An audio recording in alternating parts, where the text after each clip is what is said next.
Shalom, selamat pagi Bapak Ibu Saudara sekalian. Selamat kita berjumpa kembali dalam program Renungan SOS. Puji Tuhan, mengawali renungan ini kita satu di dalam doa. Bapa di surga, Bapa yang kami sembah dalam nama Yesus. Terima kasih Tuhan kalau pagi yang indah ini kembali kami boleh datang ke hadirat-Mu. Kami mengucap syukur buat anugerah-Mu yang kami boleh alami, yaitu perlindungan Tuhan di sepanjang malam hari ini yang sudah kami lewati. Kami boleh menikmati pertiduran yang nyenyak dan teristimewa pagi yang indah ini. Kami juga mengalami anugerah Tuhan. Kami boleh dibangunkan oleh Tuhan dengan keadaan roh, jiwa, dan tubuh yang diberkati oleh Tuhan. Terima kasih Tuhan. Mengawali renungan kami pada pagi yang indah ini, kami mohon Roh Kudus menuntun kami, menolong kami dari awal renungan ibadah ini sampai pada selesainya. Terima kasih Bapa. Di dalam berkat nama Yesus Tuhan dan Allah kami sudah berdoa dan mengucap syukur kepadamu. Kami mulaikan renungan kami ini. Haleluya. Amin. Puji Tuhan, Bapak Ibu Saudara sekalian, kita sekarang sudah sampai pada poin yang keempat, ya, yaitu tentang pembenaran, ya, atau Dia yang membenarkan kita. Saya bacakan ayatnya di dalam Roma pasal masih tetap sama, nas pokok kita, ya, dengan judul utama Only by His Grace. Semua hanya anugerah Tuhan. Ayat 29 sampai 30 demikian bunyi firman Tuhan. Sebab semua orang yang dipilihnya dari semula, mereka juga ditentukannya dari semula untuk menjadi serupa dengan gambaran anaknya, supaya ia, anaknya itu, menjadi yang sulung di antara banyak saudara. Ayat 30. Dan mereka yang ditentukannya dari semula, mereka itu juga dipanggilnya. Dan mereka yang dipanggilnya, mereka yang dipanggilnya dibenarkannya. Bagian indah ini kita masuk pada bagian yang keempat, ya, perihal anugerah yang diterima oleh setiap orang yang percaya. Anugerah keempat yang diterima oleh orang percaya itu kita dibenarkan, ya. Saudaraku, di waktu-waktu yang lalu saya pernah membahas tentang berkat-berkat orang percaya, ya. Berkat-berkat orang percaya.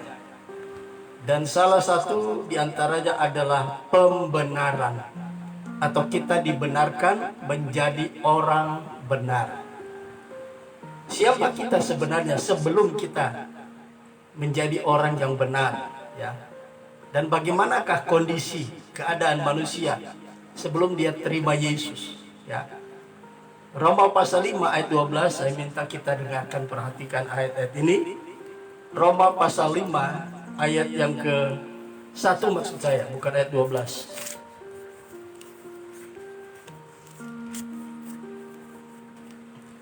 Roma pasal 5. Ya, saya akan bacakan terlebih dahulu di ayat yang ke-12 dulu, ya. Sebab itu sama seperti dosa telah masuk ke dalam dunia oleh satu orang, dan oleh dosa itu juga maut.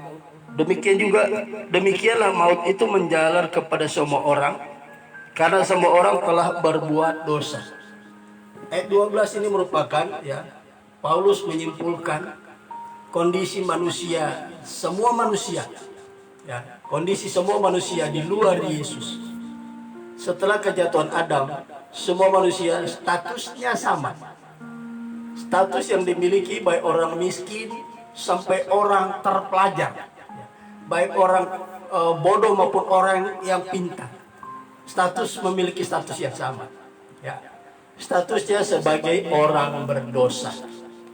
Mengapa begitu? Sebab Alkitab mengatakan, ketika Adam jatuh ke dalam dosa, maka dosa Adam diimputasikan kepada semua anak cucu Adam. Semua manusia yang ada di kolong ini adalah keturunan Adam. Tentunya keturunan Adam dari keturunan pertama, ya, sampai atau generasi Adam sampai generasi ke-10 sudah berakhir pada zaman Nuh. Ya. Orang-orang kita yang hidup di zaman ini adalah generasi dari anak-anak Nuh. Ya, dari generasi Nuh, Sem, Ham, dan Yafet. Tetapi tetap sama, akarnya dari Adam. Ya. Orang bilang biangnya itu dari Adam. Nah, setelah Adam melanggar perintah Tuhan untuk tidak memakan pohon, buah dari pohon tentang pengetahuan yang baik dan jahat, ya, mereka jatuh ke dalam dosa dan semua anak cucu Adam dikategorikan orang berdosa sebab membawa gen, ya.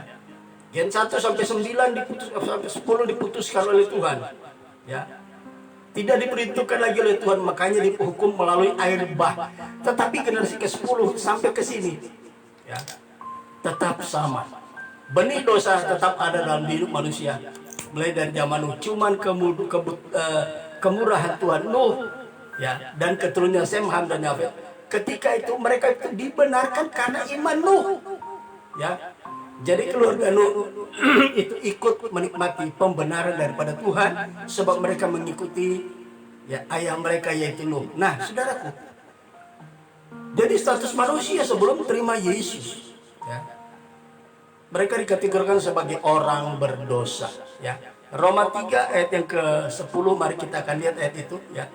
Roma pasal 3 ayat yang ke-10. Paulus menjelaskan begitu lugasnya kepada anak-anak Tuhan yang ada di kota Roma, ya. Roma 3 ayat yang ke-10 demikian bunyi firman Tuhan. Seperti ada tertulis, tidak ada yang benar seorang pun tidak ada yang benar seorang pun tidak. Sejak kejatuhan Adam sampai pada Kristus, tidak ada seorang pun yang benar. Seorang pun, sudah dibilang tidak ada seorang pun yang benar. Ditambah lagi, ditegaskan lagi, seorang pun tidak. Ya. Apakah pada zaman itu orang sebelum pernah percaya Yesus, ya, mereka bukan orang benar? Itu cuma orang-orang khusus spesial, ya, para nabi dan sebagainya, para rasul, ya. Tapi sebelum ada Yesus, sebelum Yesus eksis, sebelum Yesus datang ke dalam dunia ini, ya, hanya orang-orang khusus, ya, yang disebut sebagai orang benar, para nabi, ya, dan imam-imam yang ada pada masa itu. Itu sebabnya mereka dipercayakan jabatan imam, karena mereka telah dilayakkan, ditabiskan oleh Tuhan dan dianggap benar. Bukan mereka orang benar, dianggap benar, dijadikan benar, ya. Dan kebenaran itu tidak permanen, relatif, sebab manusia masih dalam daging. Jadi para imam pun masih bisa dan ada kesempatan berbuat dosa. Sebab di Israel setiap tahun diadakan Paskah, penyembelihan anak domba Paskah. Bukan cuma itu mengingat korban-korban ada domba Paskah yang pertama, itu yang paling efektif di Mesir. Ya, mereka juga merayakan tiap tahun adalah hari raya pendamaian. Ya. Hari raya pendamaian ini menceritakan tentang bagaimana dosa-dosa Israel itu ditutupi oleh darah anak domba pada hari raya pendamaian, ya. Nah, saudara yang kekasih, saya mohon minum dulu.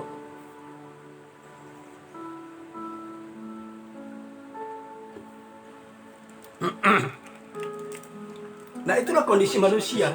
Semua manusia di luar Yesus. Tidak ada seorang pun yang benar, seorang pun tidak. Ya.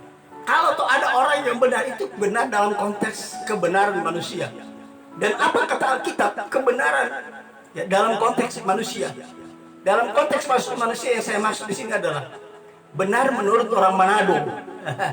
Belum tentu benar menurut orang Maluku. Benar menurut orang Maluku belum tentu benar kata orang Batak. Benar kata orang Batak belum tentu benar menurut orang Papua. Ya. Benar menurut orang Papua belum tentu benar menurut orang Jawa. Ya. Jadi kebenarannya relatif, bukan kebenarannya Allah. Di dalam setiap manusia, orang yang masih berdosa belum terima Yesus, mereka itu tidak memiliki kebenaran yang original, kebenaran yang hakiki, yang mutlak, yaitu kebenaran dari Allah. Nah, mari kita lihat apa kebenaran yang dimiliki manusia sebelum terima Yesus. Yesaya 64. Ya, Yesaya 64 ayat yang ke-6. Kita lihat seperti apa kebenaran manusia itu. Sebab benar, ya. Orang-orang yang belum di dalam Yesus Bisa hidup benar, betul, betul. Tapi kebenaran yang relatif, bukan kebenaran dalam konteks kebenarannya Allah. Aletheia, kebenaran yang betul-betul mutlak. Ya, kebenaran Allah yang benar untuk semua manusia. Kebenaran manusia itu ya relatif. Yesaya 64 ayat yang ke-6 demikian bunyi firman Allah. Demikianlah kami sekalian seperti seorang yang najis. Kata Nabi Yesaya, kata Roh Tuhan kepada kita melalui Nabi Yesaya. Demikianlah kami sekalian seperti seorang najis, dan segala kesalehan kami, ya, dan segala kesalehan kami seperti kain kotor. Perhatikan, segala kesalehan kami orang saleh itu sudah pasti orang benar. Benar dalam konteks manusia. Dikatakan seperti kain lara. Orang Manado bilang tarapu, ya. Saudara tahu tarapu? Orang bilang tarapu. Itu kain lap yang dipakai sehari-hari sama ibu-ibu rumah tangga. Kalau mereka masak di dapur, selesai masak mereka cuci tangan, ya, mereka lap dengan kain, ya. Yang orang Jakarta bilang apa? Topo. Sopo katanya, ya. Topo. Orang mana bilang tarapu.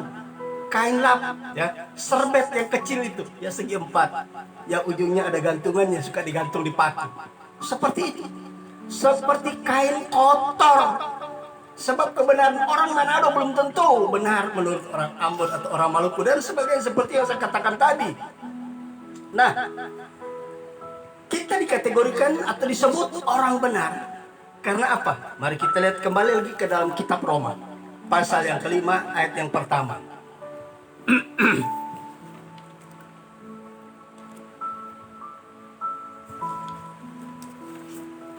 Roma pasal yang kelima ayatnya yang pertama, saudara, ya, akan lihat Roma 5 ayat yang pertama. Di sini Lembaga Alkitab Indonesia, ya, redaktur dari LAI memberikan judul yang bagus, ya.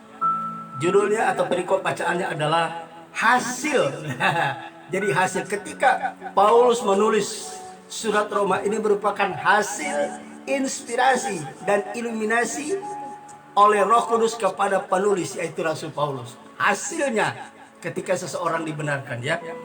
Sebab itu kita yang dibenarkan karena iman, ada tanda baca di situ, kita perlu berhenti dulu, ya. Sebab itu kita yang dibenarkan karena iman, ya. Pasal-pasal dalam setiap Alkitab itu punya tema sendiri-sendiri, ya. Di sini dikatakan sebab itu kita yang dibenarkan karena iman. Kita menjadi orang benar bukan karena kita benar. Kita orang berdosa. Kita dikategorikan sebagai orang benar ketika kita percaya kepada Yesus, ya. Paulus ingatkan ini kepada anak-anak Tuhan di Ketua Roma. Ketika kita menjadi orang benar itu karena kita percaya kepada Yesus. Kapan itu terjadi? Ketika kita percaya, ya. Bagaimana kita menjadi orang percaya? Tentu ada prosesnya. Proses paling awal sebelum seseorang percaya kepada Yesus, dia harus menikmati, mengalami kelahiran baru atau kelahiran kembali, ya. Ada yang memakai istilah born again, ada yang memakai istilah, ya, regeneration, ya. Apalah itu sebutannya, yang artinya adalah dilahirkan kembali. Ya, kalau bahasa teks aslinya berkata anoten, kita dilahirkan dari atas. Yohanes 1:12-13 menjelaskan dengan jelas, bukan dilahirkan oleh keinginan manusia, ya, secara jasmani, tetapi kelahiran secara rohani. Kelahiran ini tidak dimengerti orang belum menerima kelahiran baru. Contoh, siapa yang nggak kenal Nikodemus, pemimpin agama Yahudi? Ketika Yesus berbicara tentang kelahiran baru, dia nggak ngerti. Orang mana dulu kita suatu bangka begini, kita mau masuk apa kita rahim? Ini kan mustahil. Memang mustahil. Kebenaran Allah tidak bisa dipercaya oleh logika yang belum terima Yesus. Nah, melalui kelahiran baru kita menjadi orang percaya, ya. Iman dan kelahiran baru itu dua hal yang berbeda, tapi muncul secara simultan saat yang sama ketika seseorang mengalami kelahiran baru. Mengapa harus melewati kelahiran baru? Ketika orang masih di luar Yesus, rohaninya mati, ya, rohaninya mati. Begitu dia menerima kelahiran baru, dia menerima rohaninya dihidupkan kembali. Dengan kata lain, dia menerima hidupnya Allah. Yohanes 10 ayat 10 bagian B, dia menerima Zoe, hidupnya Allah yang tanpa berakhir. Ya, tidak pernah berakhir, hidup yang kekal, tanpa batas. Nah, saudaraku, ketika seseorang menerima kelahiran baru, dia diberikan iman oleh Tuhan, dan iman itu adalah anugerah, bukan dimiliki oleh setiap orang percaya. Iman bukan produk orang manusia, tapi iman adalah produk Allah. Iman bukan berasal dari dalam diri manusia, tapi dari luar, yaitu dari atas. Karena kita mengalami anoten, lahir dari atas. Ya, dan itu atas inisiatif, atas idenya Allah, bukan ide kita. Kita pasif, ya. Tidak ada kebenaran apapun yang layak di pemandangan Tuhan, sebab manusia sudah terkontaminasi dengan dosa azali, dosa awal, ya, dosanya Adam. Nah, saudara, jadi Roma 8 ayat 30 bagian B ini menyatakan bahwa Rasul Paulus menyatakan kepada anak-anak Tuhan yang ada di kota Roma, menyadarkan mereka tentang status mereka yang baru. Sebelum mereka terima Tuhan, status mereka orang berdosa. Setelah menerima Tuhan, status mereka berubah menjadi orang benar atau orang yang dibenarkan Allah oleh iman yang mereka terima dari Tuhan, ya. Jadi begitu lahir baru, terima iman, mereka bisa percaya bahwa Yesus adalah Tuhan. Mereka mengapa Tuhan memberikan iman? Supaya mereka percaya bahwa satu-satunya juru selamat cuma satu di dunia ini. Ada banyak jalan menuju ke Roma, tapi jalan ke surga cuma satu, melalui Yesus Kristus. Itu sebabnya Yesus berkata, ya, akulah jalan, kebenaran, dan hidup. Tiada seorang pun sampai kepada Bapa kecuali melalui aku. Ya, jadi anak-anak Tuhan di kota Roma disadarkan oleh Paulus, mengingatkan kembali, menyegarkan kembali, ya, memori mereka bahwa mereka adalah anak-anak Tuhan yang mempunyai status baru, orang yang benar, ya. Itu sebabnya kita sebagai orang percaya yang ada di Indonesia, saudara yang mengikuti renungan pagi ini, sadarlah bahwa kita adalah orang benar. Apapun, ya, saya tidak akan berpanjang kata melebar kemana-mana, sebab ini sifatnya renungan, bukan PA, ya, bukan pendalaman Alkitab. Apapun, ya, perlakuan kita, ya, kesalahan kita lakukan, sadar atau tidak, berdasarkan kelemahan kita, karena kita masih hidup dalam daging, itu tidak pernah akan merubah status kita sebagai orang benar. Ya, apapun itu, ya, status tetap status, tidak pernah berubah. Anak tetap anak, benar tetap benar. Ya, ini perlu kita perhatikan. Ibrani 10 ayat yang ke-10. Mari kita lihat, ya. Ibrani 10 ayat yang ke-10. Ini yang Yesus lakukan atas setiap orang pilihannya. Tidak terkecuali. Ini yang Yesus lakukan terhadap setiap orang pilihannya, sekali untuk selama-lamanya, tidak berulang-ulang, ya. Ibrani 10 ayat yang ke-10 berkata demikian. Dan karena kehendaknya inilah, ya, karena kehendak Tuhan, ya, dan karena kehendaknya inilah kita telah dikuduskan satu kali untuk selama-lamanya. Kematian Yesus di kayu salib terjadi cuma sekali sepanjang sejarah manusia, ya. Sekali untuk selama-lamanya orang-orang berdosa dikuduskan, dimeteraikan, dibenarkan. Sekali untuk selama-lamanya. Apapun dosa-dosa yang kita lakukan, kesalahan yang kita lakukan, kesalahan itu dikategorikan dosa, ya. Apapun yang kita lakukan, kesalahan-kesalahan yang kita lakukan ke depan, setelah kita percaya Yesus, tidak lagi diperhitungkan dan tidak merubah status kita sebagai orang percaya. Sebab Tuhan mengerjakan sekali untuk selama-lamanya. Apapun dosa-dosa yang kita lakukan tidak diperhitungkan. Kalau begitu Pak Pendeta, apakah benar orang yang sudah benar bisa hidup di dalam dosa, bisa bebas hidup di dalam dosa, bisa bebas berbuat dosa? Apa benar? Apa begitu Pak Pendeta? Kita lihat kata firman Allah, bukan kata saya. Roma 6 ayat yang pertama. Ya, kita lihat Roma pasal 6 ayat yang pertama. Nah, ini perlu ditegaskan, saudara. Ya. Kenapa saya perlu tegaskan ini? Karena sampai hari ini masih saya mendengar seringkali ada pendeta dari mimbar berkata, dia mau khotbah tentang kebenaran atau tentang apa, ditanya dulu kepada jemaat. Ya, atau sembari berjalannya waktu, ditanya, adakah di sini orang yang benar? Ya, pendeta acung tangan. Adakah di sini ada Adakah di sini orang yang benar? Jemaat pada takut mengangkat tangan. Mengangkat tangan nanti dibilang, Anda betul orang benar, Anda tidak pernah berbuat salah. Nah, orang bingung kan? Sebenarnya setiap orang percaya apapun dia, terlepas dia pernah berbuat salah dan lain sebagainya, ya. Statusnya sebagai orang benar di hadapan Tuhan tidak ada yang mengganggu gugat. Mutlak dia tetap benar apapun yang dia lakukan. Perhatikan apa yang saya sampaikan, ya. Sejak orang percaya orang benar dibenarkan, ya, orang yang dibenarkan oleh Allah menerima Yesus, apapun yang dia lakukan tidak akan merubah statusnya sebagai orang benar. Kita lihat kata firman Allah Roma 6, ya. Demikian bunyi firman Tuhan. Roma pasal 6 ayat yang pertama.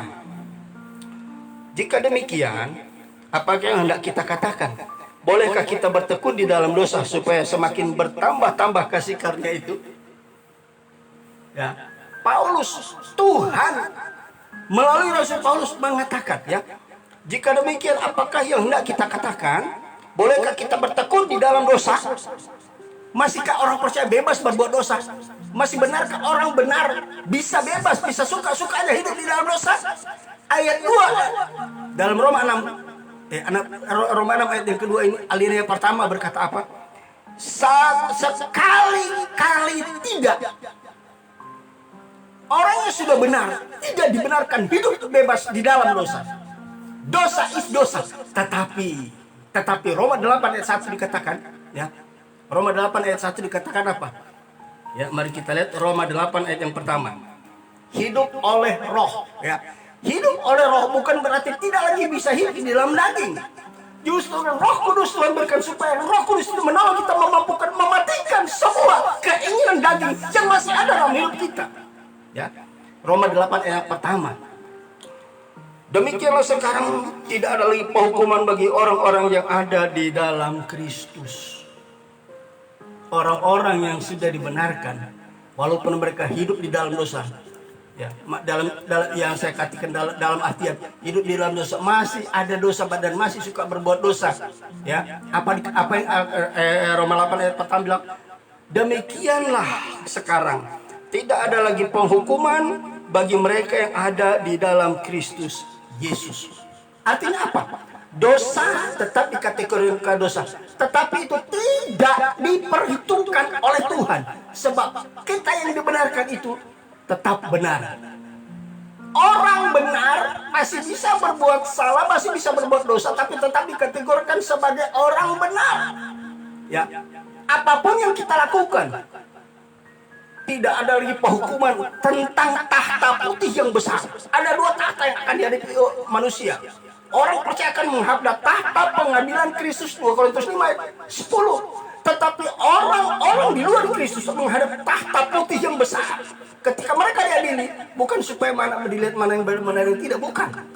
Mereka setelah selesai dihakimi, dibacakan semua catatan hidup mereka selama hidup, dan mereka berakhir di laut api. Tapi orang percaya menghadap tahta pengadilan Kristus, itu tahta pengadilan Bema. Tahta pengadilan Bema ini, ya, adalah tahta di mana, ya, digambarkan apabila seorang olahragawan dia mengalami kemenangan dalam lomba itu, dia akan menghadapi tahta Bema ini. Artinya apa? Di sana dia akan menerima anugerah, ya, piagam atau apa yang patut dia dapatkan. Begitu juga dengan kita orang percaya, ya, dosa-dosa kita itu tidak lagi menghukum kita sebab status kita tidak pernah berubah sebagai orang benar.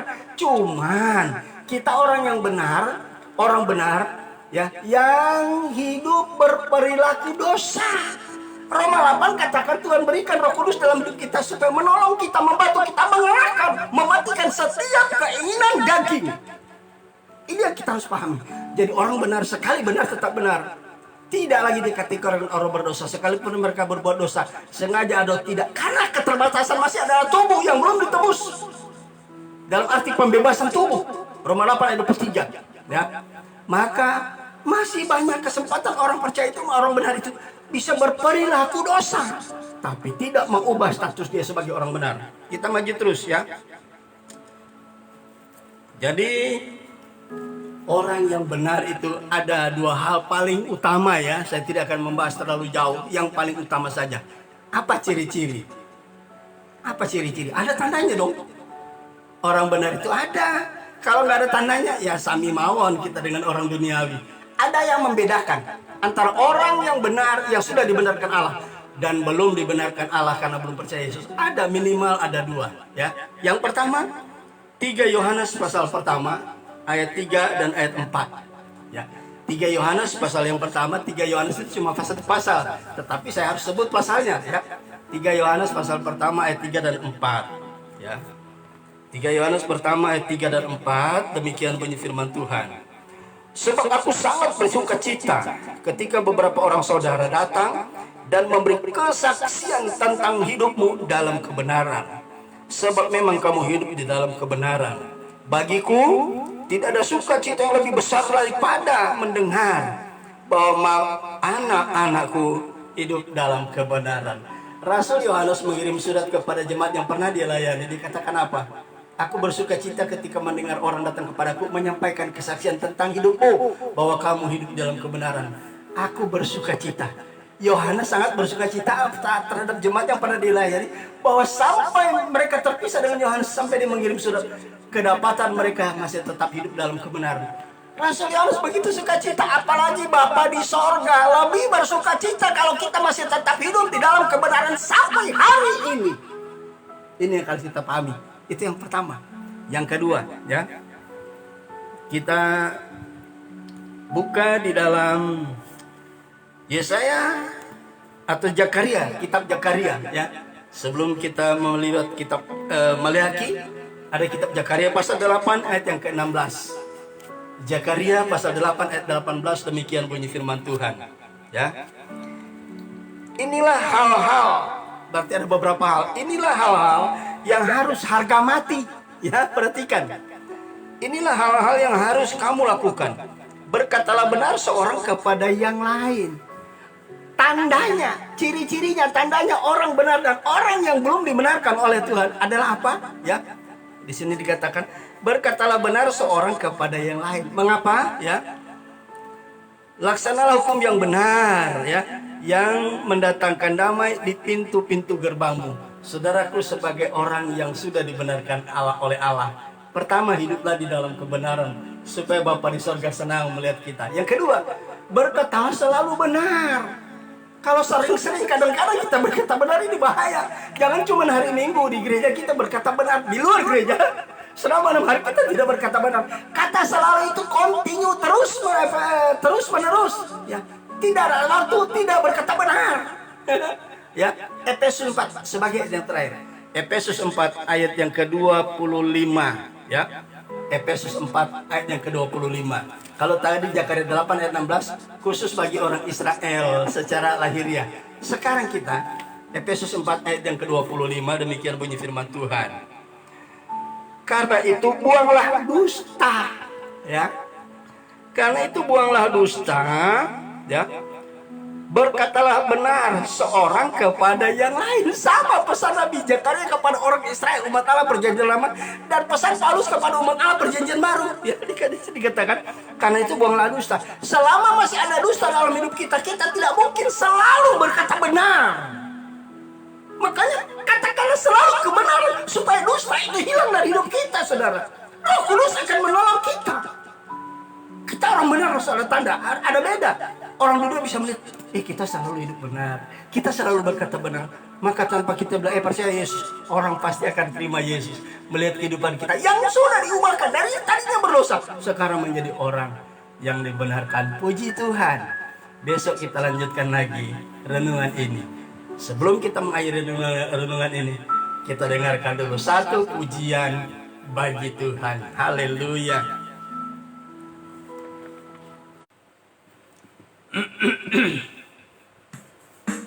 Haleluya.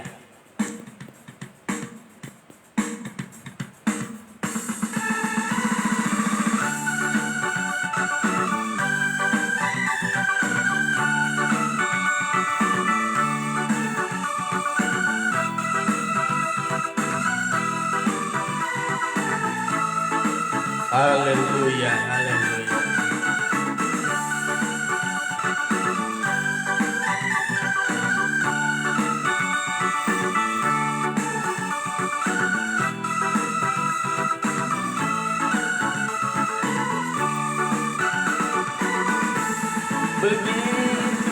besar kasih Allah pada kita.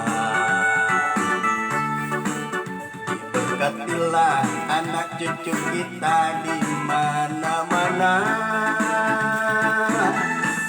Tuhan mengubah miskin dan menjadikan kaya.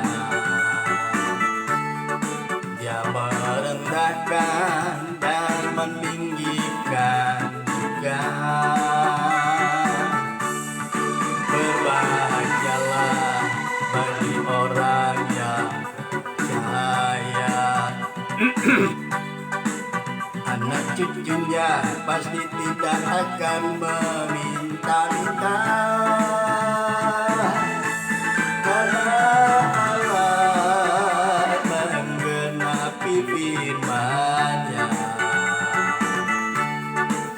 Tiada yang mustahil bagi orang percaya. Haleluya. Bapak Ibu Saudara sekalian, kita patut bersyukur kepada Tuhan. Kita tadinya sebelum terima Tuhan, kita sebagai orang berdosa, tidak ada kebenaran dalam hidup kita.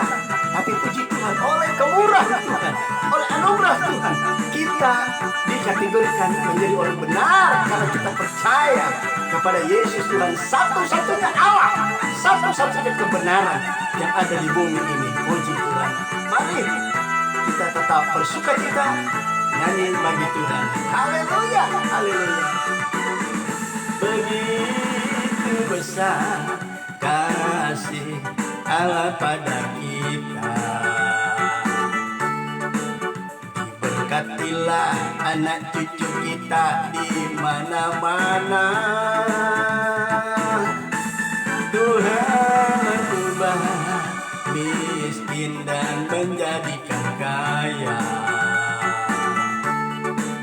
Dia merendahkan dan meninggikan juga. Berbahagialah bagi orang yang percaya. Anak cucunya pasti tidak akan meminta-minta, karena Allah menggenapi firman-Nya. Tiada yang mustahil bagi orang percaya.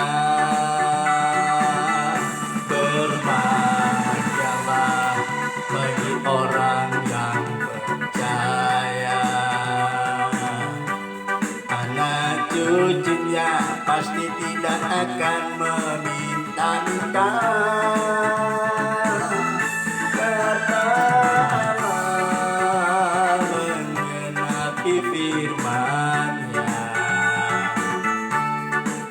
Tiada yang mustahil bagi orang percaya. Tiada yang mustahil bagi orang percaya. Haleluya, haleluya. Puji Tuhan. Kita satu di dalam doa. Bapa di surga, Bapa yang kami sembah dalam nama Yesus. Terima kasih Tuhan. Kami mengucap syukur karena hati kami penuh dengan ucapan syukur pagi yang indah ini. Kami boleh menjadi orang-orang benar karena kami sudah dibenarkan oleh Tuhan, sebab kami boleh percaya kepada Yesus, satu-satunya kebenaran yang ada di bumi ini. Terima kasih Bapa, terima kasih Tuhan. Inilah menjadi doa dan ucapan syukur. Biar kiranya Roh Kudus juga mengemeteraikan firman-Mu dalam hati kami, dan Roh Kudus juga memampukan kami menjadi berkat, menjadi kebenaran Tuhan di dalam setiap aktivitas kami yang berbeda di sepanjang hari ini, sehingga kami selalu mempermuliakan Tuhan melalui kebenaran yang ada dalam hidup kami, teraplikasi dalam setiap apa yang kami lakukan. Terima kasih Bapa. Di dalam berkat nama Yesus Tuhan dan Raja kami sudah berdoa dan mengucap syukur, mengakhiri renungan kami ini. Haleluya, amin. Puji Tuhan. Tuhan Yesus memberkati kita sekalian. Sampai kita ketemu besok pagi. Haleluya.